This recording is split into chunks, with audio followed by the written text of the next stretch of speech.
Like I said, exclusive, never-before-heard audio recordings of Justice Samuel Alito speaking to an undercover progressive activist. That's what we have tonight. That is in addition to the bombshell recordings that were released yesterday, and you will definitely want to hear these recordings when we play them. If you've been wondering how those secret tapes were made in the very first place, how activists and judges on the highest court in this land, how they came to mingle behind closed doors, well, the answer to that begins almost 10 years ago to this day, when the Supreme Court handed down a major decision. Supporters of the Hobby Lobby cheered today's victory. The Oklahoma family that owns the chain of 500 craft stores claimed that providing insurance coverage for some forms of contraceptives under Obamacare would be the equivalent of paying for abortion. The court's dissenters called the ruling startling and said it will allow companies to opt out of any law they judge incompatible with their sincerely held religious beliefs. The Hobby Lobby decision. The majority opinion in Burwell v. Hobby Lobby was written by Justice Samuel Alito, and it was one of the first signs that conservatives on this court were willing to go after reproductive freedoms, no matter the consequence. Now, in the wake of the Dobbs decision 10 years later, Hobby Lobby seems sort of like the canary in the coal mine in more ways than one. In November of 2022, the New York Times offered key reporting about how the Hobby Lobby decision came to be. For years before the court heard the case, conservative Christians had been engaged in a campaign called Operation Higher Court. That operation was to personally court and influence the Supreme Court's conservative justices. And that effort was spearheaded by a man named Reverend Robert Schenck, who would recruit Christian couples, whom he called stealth missionaries, to gain access to the judges and to impress upon them the importance of conservative Christian values. Here's how the New York Times described one of their strategies. Reverend Schenck gave his stealth missionaries close instruction. The justices were more likely to let their guard down at the Supreme Court Historical Society annual dinners because they assumed attendees had been properly vetted. See a justice, boldly approach, Schenck told the couples, according to a briefing document reviewed by the Times. If given the opportunity, bear witness to biblical truth, but don't push it, he said. Your presence alone at the Historical Society events telegraphs a very important signal to the justices. Christians are concerned about the court and the issues that come before it. That strategy appears to have paid off. According to the Times reporting, some of Schenck's stealth missionaries were able to build enough of a relationship with Justice Alito and his wife, Martha Ann, that they obtained advance notice of the court's Hobby Lobby decision before it came out.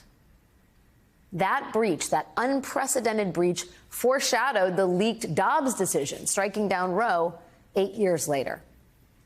And that specific strategy of using the Supreme Court's annual Historical Society dinners as a way to gain access to Supreme Court justices, well, it turns out that, too, is relevant again just this week. The Historical Society dinner is a yearly event where wealthy donors give money to a nonprofit dedicated to preserving the court's history. And in exchange for their money, those donors get to rub shoulders with some of the justices and their spouses. As it turns out, conservatives weren't the only ones in on this tidy little arrangement. Last week, progressive activist Lauren Windsor, who happens to be a member of the Historical Society, bought a ticket for the event. When she got in, she pretended to be a conservative donor, attending the event with her husband. Ms. Windsor then approached some of the conservative justices and secretly recorded her conversations with them. NBC News has not heard the full tape of what was recorded, so we cannot say for certain where edits were made, if any were actually made. And tonight, we have some brand new, never-before-heard audio from that event to play for you. And when you hear these new tapes, you will hear something familiar to what was on the tapes released yesterday.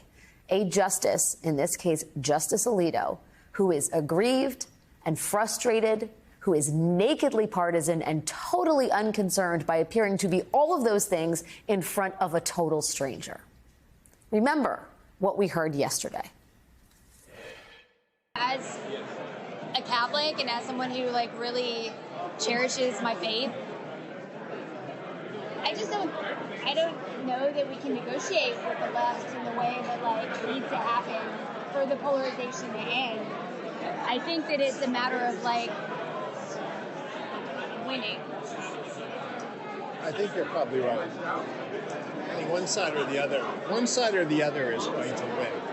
I don't know. I mean, there can be a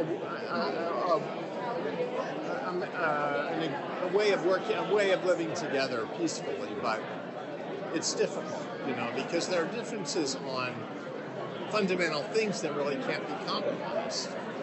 They really can't be compromised. So it's not like we're going to split the difference. And that's what I'm saying.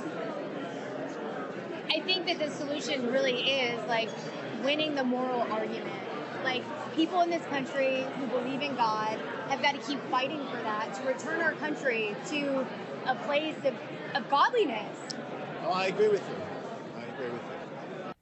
Remember, at this closed-door cocktail party, Miss Windsor was also able to get Justice Alito's wife, Martha Ann, to explain her deeply personal motivation for flying 2 insurrectionist flags in front of the Alito homes.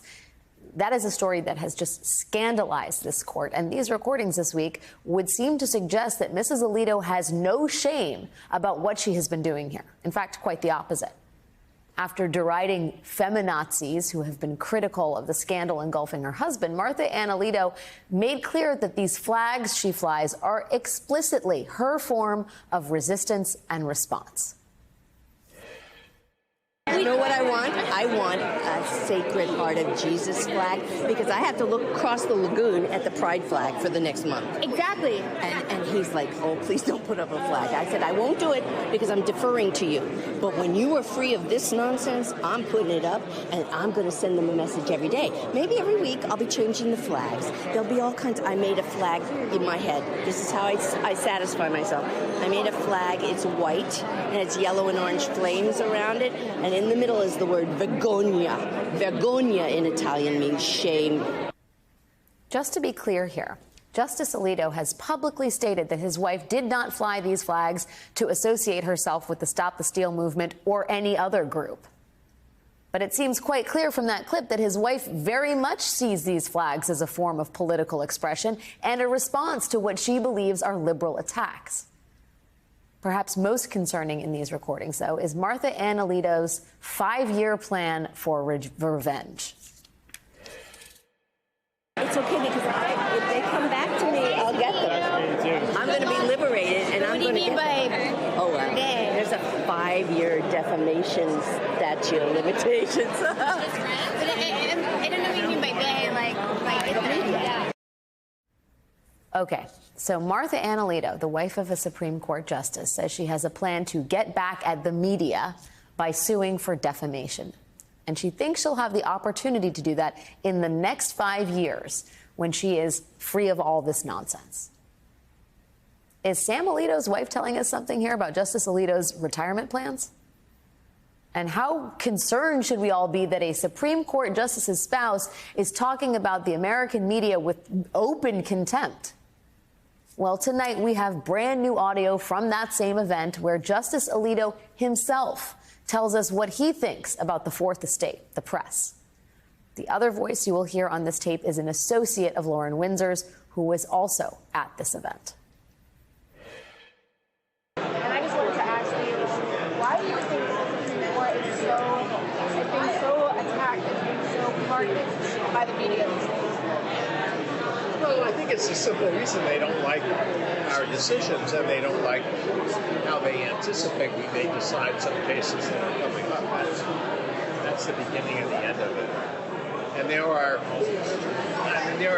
groups that are very well funded